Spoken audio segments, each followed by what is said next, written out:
Hello viewers, I'm SB and welcome back to Total War Warhammer, where, fingers crossed, things are going to be a little bit more stable here. Look, I'm going to level with you. I spent many hours yesterday doing a lot of research about what is going on with my computer and trying to figure things out. All I have is symptoms and I have no root causes, but things seem to have calmed down now, so we're just going to hope. We're just going to hope that everything is cool. So the situation we're in here. We had a real drop on these Bretonnian nerds, and then they had to go and pull in a full stack of High Elven troops. I think we should probably back off of this battle rather than trying to take it. Not all of these High Elf troops are spectacular. I think that these base archers are a little on the weak side. I don't have a lot of respect for the Illyrian Reaver archer, although maybe I should. But it's just... I think that we're going to be able to engineer ourselves a better combat situation here. And for once, our army was not caught in the open in march mode, so we actually can fall back. If we retreat here, we fall back a couple of feet. The Bretonnians will be able to follow us, but they'll no longer be in reinforcement range of the elves, so my suspicion is they'll back off. If they want to pursue and actually attack us, that would be great. I'll absolutely fight those two Bretonnian armies. I'll take either one of my forces against both of those armies. But as long as the elves are involved, obviously, the math works out a little bit differently. So, I said this a little bit at the end of the last episode, but I just want to underline that we haven't really lost anything. The frustrating thing that happened down at the Galleon's graveyard, which would not have happened if Queek had just taken the move order that we gave him instead of deciding he wanted to do a different move order. Loyalty is a valuable resource right now. Is annoying, but all we really lost is forward momentum. Nothing that we currently hold has come at any more at risk than it already was because of that, so I'm not too stressed about it. We will recover. We will have to start recruiting a couple new armies this turn. In 5 turns from now, we'll probably be back at full strength and pushing again. So, it's a setback and it's annoying, but that's as far as it goes. What do we want to do about this situation? Obviously, the elf stack continues to be a concern. What is the status of these armies? How badly wounded are they? Hadar's army is in terrible shape. Sieprich, less so, but still not good. So, do we have the movement necessary? We could attack the Fuming Serpent this turn, it looks like. 13 units plus Repons with most of a stack. Most of a stack of mostly okay units. These Yeoman Archers are not any good, but... I'm a little leery of attempting that attack. How much movement did these guys... Yeah, okay. It looks like both of them could hit the Fuming Serpent. So if we went after this and we took it in a way that didn't leave us particularly strong, which is extremely likely given that we would not be coming into the battle particularly strong, it's entirely possible that we just immediately cede it back to them.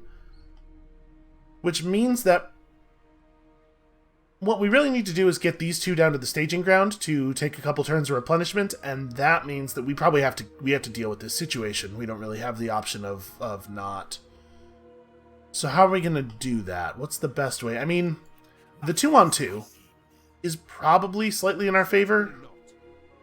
I'm a little leery of how good this elf army is. It's gonna pose us some problems. So we should point out the Phoenix Guard are very fancy, very expensive units that are actually considerably less good against us than Swordmasters or White Lions, because of the fact that so much of what makes the Phoenix Guard great is tied up in their anti-large stuff. These are pike troops, right? And we don't have anything that they're particularly effective against. So it's nice that it's these instead of stuff that would really chop us up, but still, they're still very good fighters. 49 melee attack, 52 melee defense, with largely armor-piercing damage against our Storm Vermin, and High Elf Elite Infantry are just super good. You're probably all tired of hearing me say that, but it's true to such an incredible degree. We could attack Jacques the Devoted, and try to press him before Malmir shows up on the field. That's probably the right way to do this. Actually, we had a couple of lords. Vomik has no blue line at all. We had a couple of lords where we took Lightning Strike. Okay, that's how we're going to solve this. Remamute's army is going to solo Jacques the Devoted because of Lightning Strike, which disables reinforcements, and then we're going to 2v1 Malmir. And it looks like we are going to have to manual this battle, because that's not what I want to see. So what are we really looking at here? We're looking at 3 units of flying cavalry. Grail Knights are, as far as cavalry units go, not necessarily super great against infantry. They're very like Lance the Dragon type guys. The Knights of the Realm are a little bit better against infantry, but these are all kind of like chargy horse fighting horses. So I have hope here. We have 2 Doom Rockets. We should not be afraid to use a Doom Rocket if it looks like it's going to secure us a little bit of additional safety, a few extra troops making it through the battle. But my guess is, looking at his setup here, we're not going to be able to land a very good Doom Rocket. His troops are just too fast. Even if we wait for them to commit to battle, like get bogged down by our infantry, I think we're going to find that it's tough to get them to stay in place long enough to hit them with the Doom Rocket, because they can just disengage so easily. I do not like this terrain very much. Okay, this isn't too bad. If we were to try to take advantage of the water over here to slow down the horse charges and stuff,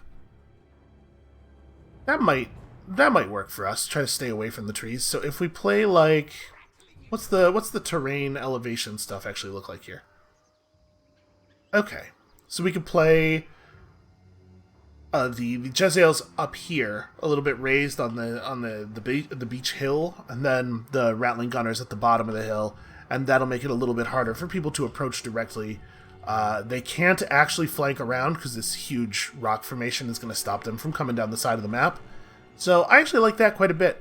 We just have to make sure that we have stuff in range to actually force the Bretonnians into a fight.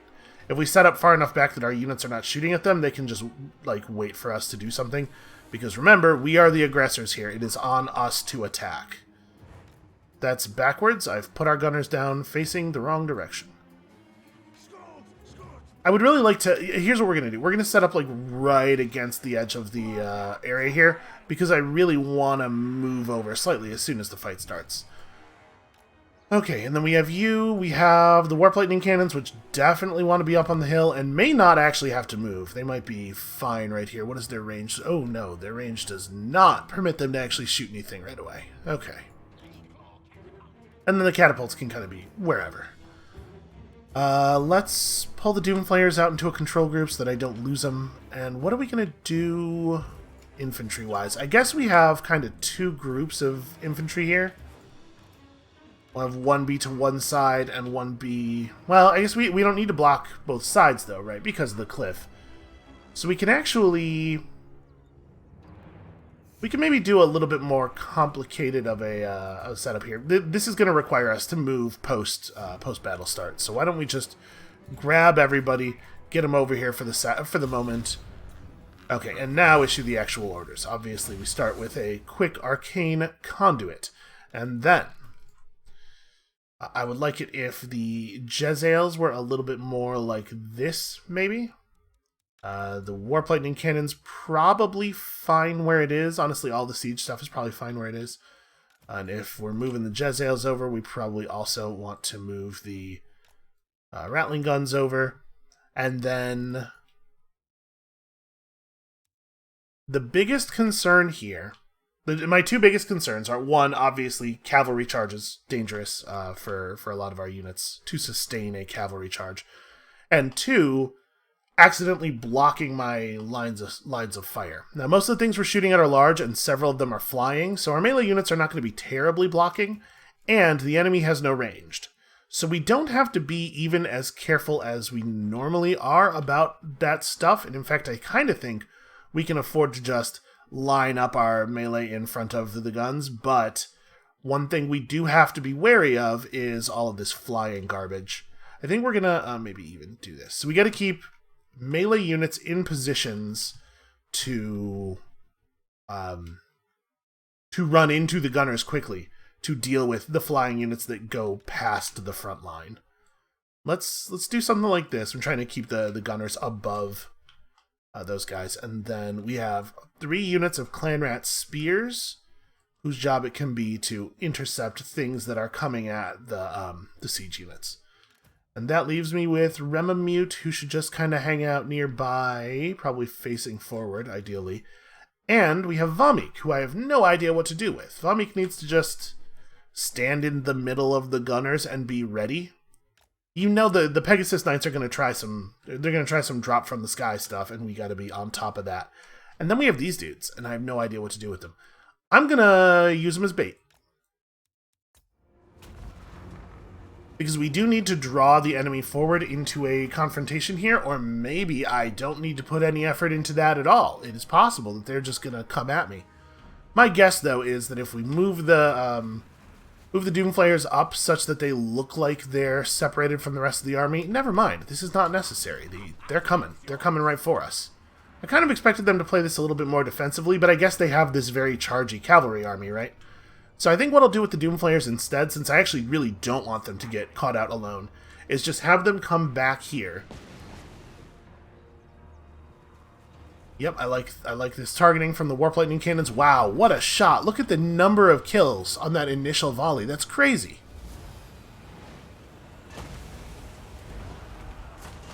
This is not going well for them at all. Probably we should redirect at least one of the catapult units to focus on the enemy melee.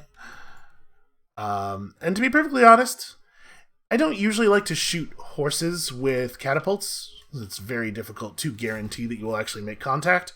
But there's so little melee infantry here that I guess we may as well.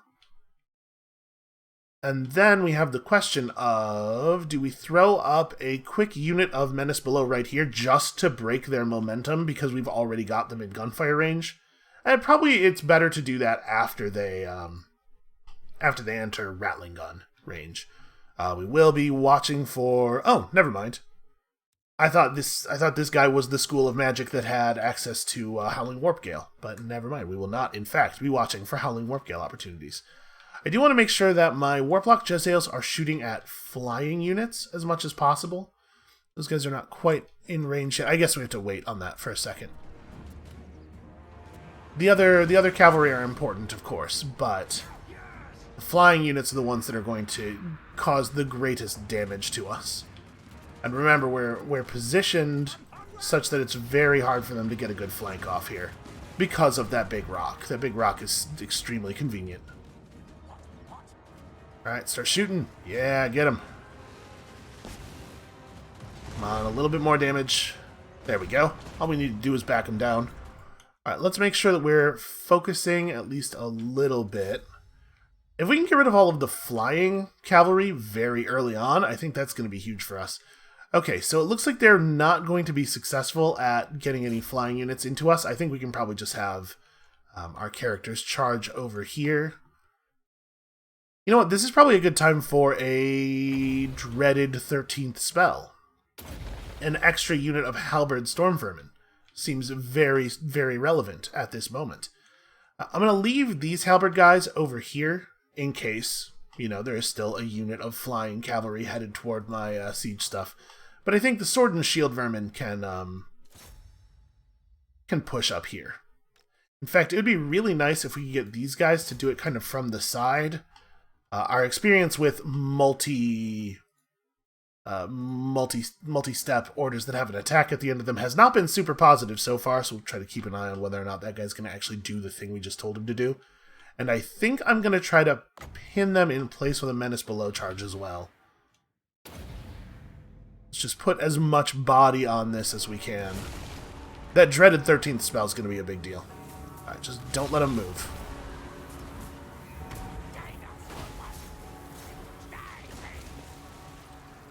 Okay, flying units are having a tough time. So they are going for the anti-large charge on our on our lord there, which is it's a good idea. It's obviously not going to work very well. Yep, and these guys just elected not to execute the final part of that order. I don't know why that happens. That's a weird bug. They should fix that. Okay, here come all their units. They are still kind of trying for this, and our storm vermin positioning here has been completely validated. Okay, that's all one unit of horses. You guys need to help with this. You guys can get out here and probably do something else. And all of the enemy units have now gathered up into one tight little area, which means it's time for the Assault of Stone. All we have over here is some fake units and our assassin, who, yeah, he'll be fine. He'll figure it out. I have faith in him. We do have a unit of sword and shield storm vermin that looks like it's just going to get completely shredded here, which is a real shame. You guys need to... I'm not even going to give you specific targets. Just turn. Just turn and figure this out. Do something more like that. And these Stormies, definitely guard mode off. Let's get in there. It looks like it is time to commit the rest of the way. And once again, we're going to throw some mass in behind them just to try to prevent them from escaping. But this looks like it's basically over already.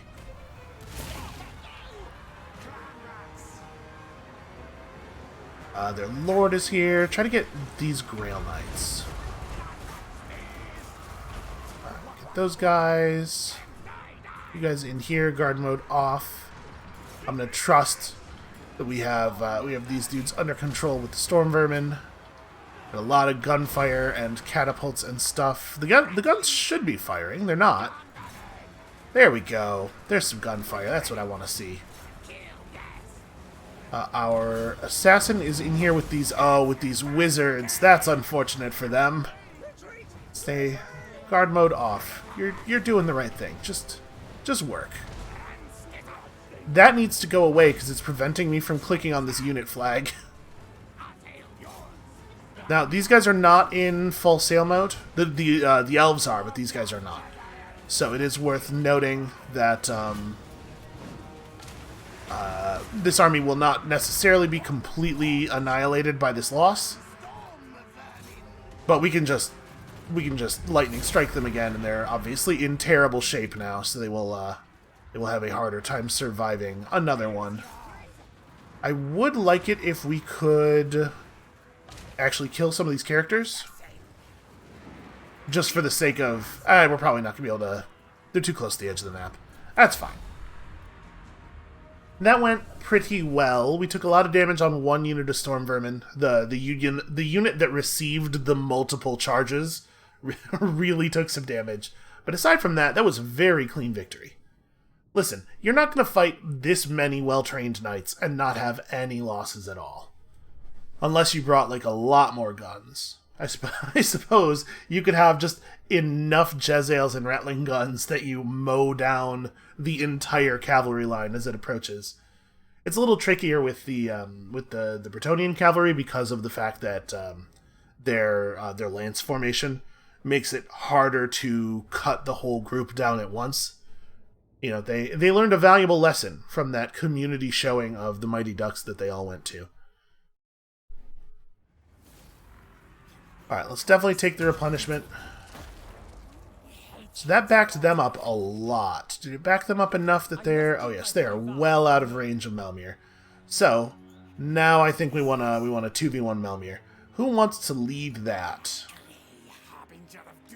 Remammute's army is in slightly worse position, but Vomik's army is faster moving and honestly less good at receiving a charge, so probably this is how we want to do this. And these guys are tired and cannot flee. You know what? I'll take that auto-resolve. That's fine. That's going to kill my Storm Vermin unit because it's wounded, but that was definitely going to happen even with me manually controlling it, so I'm fine with that. Alright. Big, big, big failure for our opponents there, and then we may as well push you up to reinforcement position and 2v1 the remains of this guy. This army already retreated once this turn, so it does not get to retreat again. They are just dead. Okay. Pretty damn good, actually. And hey, look at that. We got through a whole battle without the game crashing, which is a problem I was... That's the problem I was having yesterday, was I couldn't get the game to not crash to desktop during battles. So, things are better looking already. I am not allowed to increase the settlement level. I didn't even realize you could go that high. I thought it stopped at 3. But that's a lot of food. Okay. Well, that's the end of Bretonia, probably. Right there that you just witnessed. Let's go ahead and get you up on land. Yep, okay. that's the end of Bretonia. Do you have all of the... Yes, you have literally all of the yellow line skills. Well, congratulations on your ability to spread public order. That's something, you know. Oh, he has multiple skill points. There we go. Yep, they have half an army and 1 settlement garrison here, and then another half of an army elsewhere nearby. And now, this makes it possible for us to do this with these guys instead of running them down to Chupiatl, which is obviously pretty advantageous. Our positioning is such that Bretonia is in a lot of trouble. That's maybe a fairer thing to say than that they are already dead. They're certainly close. Okay, so we're not going to do any recruiting with these guys. I guess we're not going to do any global recruiting, I should say. Remamute can... No, Remamute's in March mode. Who's the one that's in the settlement? Is it Hadar? Hadar's in the settlement and can do a local recruitment. He'll take... Why is recruitment bad? Oh, this is a bad climate for me. Okay, never mind. Don't worry about it. Actually, he can recruit slaves still in 1 turn, right? No, not even. Okay, never mind. No recruitment. It's a bad climate. Trying really hard to select the settlement here. Let's get a defensive structure up. Is that right? Do I want a bell?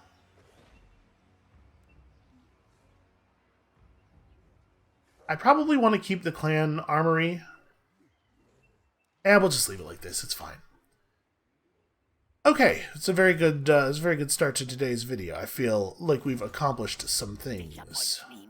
Stuncritch, can you kill those dudes this turn? Maybe? Yes, you can. This is something that bothers me probably more than it ought to. The fact that like the little indicator line on the map is not actually your movement range. If you wonder why I often check to see if we can reach stuff in 1 turn, even though it looks obvious that we can't, it's because sometimes when it looks obvious that you can't, you absolutely can. The thing that actually tells you is whether or not there's any red in the arrow when you hover right-click over stuff. So let's go ahead and grab these guys too. Obviously, this will be a completely trivial battle, unless they manage to retreat. If we hit the ambush, though, yeah, they're dead. Okay, cool. And then Stuncritch... Our plan was to have Stuncritch just hang out in the back, somewhere around Vampire Town, and be difficult for rogue armies to deal with, right? Just wait for stuff to spawn. But I wonder if now that the situation's a little bit different, if we should have him run over and be support for Shife. How many turns of walking are we talking about? You know what, to be perfectly honest, it might be faster to just recruit a new army. Since we're going to have to recruit a new army anyway, it might be faster to just have a new army recruit at Corone. I'm going to have Stuncritch go ahead and report back to his eternal post. Let's say maybe more around the moot. Yeah, I think that'll be a good spot from which he can move to any part of our empire relatively quickly. Because once a rogue army spawns, even if they intend to go hostile with you, it takes a few turns. They will sit around and raid for a while, and then they'll declare on you, but they won't necessarily attack that turn, and that should be plenty of time for us to respond. Speaking of Shife, there are high elves in my territory. What do you intend to do about it, sir? Can he make it to... Yes. Okay, well that's what he does about it. He moves into the reinforcement range of Corone, and... Borath has enough blue points that I suppose he could technically have Lightning Strike. I don't know if the AI ever takes Lightning Strike. I don't think I've ever seen them do it. So it's probably fairly safe to assume that if he wanted to fight us, he'd have to take on the full 39 units in this area. By the way, what a terrifying army. Dragon Princes, some of the best cavalry in the game. I'm not wild about the chariots and stuff, but a dragon and a phoenix and all of these sword masters. This army is actually, like... I'm really, really glad we have the Sword of Cain, is what I have to say about that. Alright, so Corone seems like the right place to start recruiting one of the new armies too, right? We had... Was it Upside the Insane that we had trained up for Draftmaster? I think it was, but you know what? I'm looking at this and seeing that we can now recruit Lords in at level 25, and that will be a better way to go here, because we want to, that means they can have Renowned and Feared, which is relevant for recruiting as well. So do any of them have any traits that have anything to do with recruiting? Because obviously these lords are just going to be recruiting our troops, and then they're going to run away, and they're going to be replaced with the guys who were just wounded afterward. So, Sayenlet, congratulations, welcome to the team. Your job is to recruit units. So, he can grab Route Marcher. Since he is just a recruitment lord, we may as well take this, even though this skill is terrible. And then, since we're talking about just getting up to Draftmaster, he may as well become immortal. We may as well lower his upkeep, because he will be holding on to the units while recruiting more units temporarily. And another +1 recruit rank for all units, so that's a pretty good setup. And then he still has 12 skill points left. Man, we are good at bringing in lords now. We have a lot of bonuses to rank. Let's take... Is there gonna be anything that matters at all for the purposes of recruitment? Looks like no. Well then, I guess the only concern we have is that we might potentially get attacked during recruitment time. So just take stuff that makes your units better at defending from being attacked. Like engineering skill, that's good. Rally. Warp Smart and Whip Smart, both very good. Stand or Die, that's a pretty relevant skill. And then you actually still have a skill. You actually still have a skill point left. That's crazy. Expert Ambusher, that's not going to help. Tail Weapon, better at killing lords. Okay. So, what do we want in this army? We're going to be fighting a lot of elves. In particular, we're going to be fighting a lot of very elite melee units. How do we deal with that? I guess the answer to that is Death Runners, and shoot them good. Yeah, with all these bonuses, look at how high our recruit rank is on the various types of ranged units. That's pretty compelling. Let's bring in some Poisoned Wind. Rattling guns are not as effective as I would like, because these guys are hard to shoot over our own troops. We should definitely have catapults, absolutely have catapults. We see dragons and stuff. Warp Lightning Cannons are good against dragons. Let's have some of that. I think Doomflayers are actually super relevant against these infantry-heavy compositions, or little hammer and anvil action. And then we do want some Death Runners, for sure. Also, for hammer and anvil type reasons. Then we got to make sure that we have enough troops to serve as an anvil, you know? Some guys who can stand in place and hold the enemy together. So that'll be Stormies on top of what we're doing here. We don't want to completely... We don't want to have no answer to cavalry. Let's bring in a couple units of triads. I think I'm just going to go like real deep on the normal storm vermin, and then whose army is this going to be? It was Toxodon and Infectique. So one of you will need a wizard and the other one won't. Am I forgetting anything? Oh, this army doesn't have any traditional guns going into it. So we should fix that. And in fact, I'll do this, so that leaves me with 5 units of storm vermin. There's a lot of special teams in this army. And this will be Toxodon's crew. I think this is fine. So 4 turns of recruitment. If we pulled the gunners from the global pool instead, Oh, they'd be low. They would be a lower rank by quite a bit, actually. But I could pull some of the storm vermin from the global pool instead. Basically, I just want to try to get this down to 3 turns of recruitment instead of 4 by rebalancing it a little bit. What about the Doom Flayers? So Doom Flayers already take 4 turns. Do Poison Wind Mortars also take 4 turns to recruit global? No, they're only 3. Okay. So we move these guys to the global pool. And then we can recruit the Death Runners still from the global pool, but stacked up after the... Oh, sorry, the Triads. Triads is what this was. Stacked up after those guys. And that means that we can... hold on, we gotta rebalance this a little bit. There we go. And bring in the rest of those storm vermin after the catapults are done. There we go. So now we're done in 3 turns instead of 4. We still have 60,000 gold. It's worth noting. So we definitely need to start recruiting another army, right? We lost 2 armies there, and I was pretty comfortable with the number of armies we had. We were considering going up, so we certainly don't want to be at fewer. Skaven Blight gives us a better ability to reinforce down here, so I think this is probably a good place for the second one. And this army is going to recruit a little bit more slowly. We're going to pull in a new... I mean, do we want to just use one of these guys instead of Toxodon? Well, Toxodon's trained up for actually fighting, and these guys we're going to train up for recruiting. So no, we'll just recruit in another lord for the purposes of recruiting more stuff. Welcome to the team, random guy. Do you have any skills that are relevant to this? I guess Ravenous Expansion is interesting. The income bonus from settlement buildings, to be clear, that is not all buildings that are in your settlements.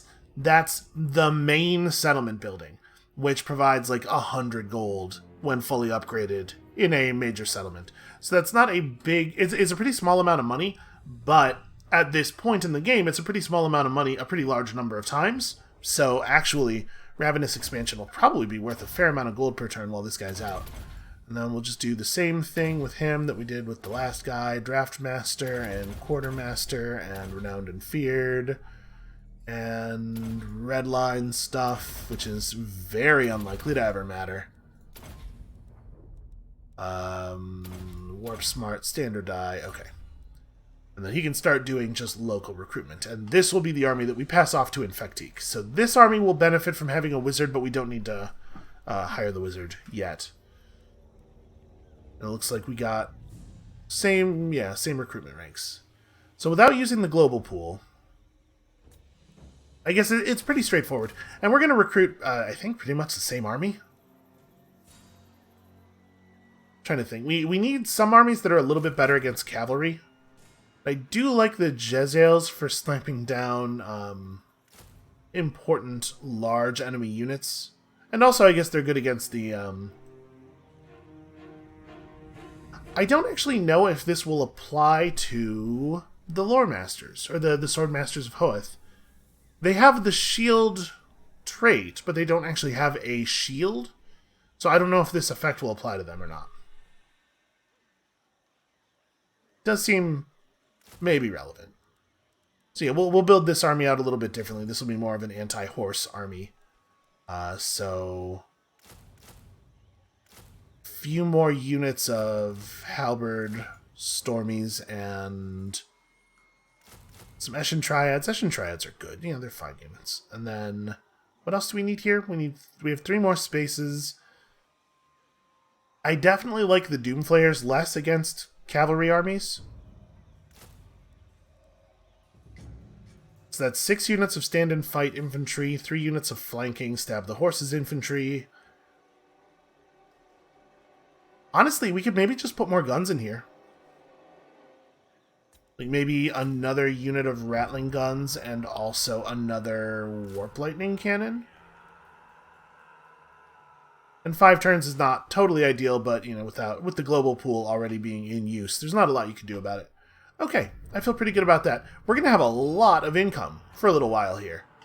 Until those armies are a little bit more full. Okay, we also have the question of Ikiclaw and Queek. Queek has escaped with some of his units, and he should definitely flee at maximum speed. What's Alario's army look like?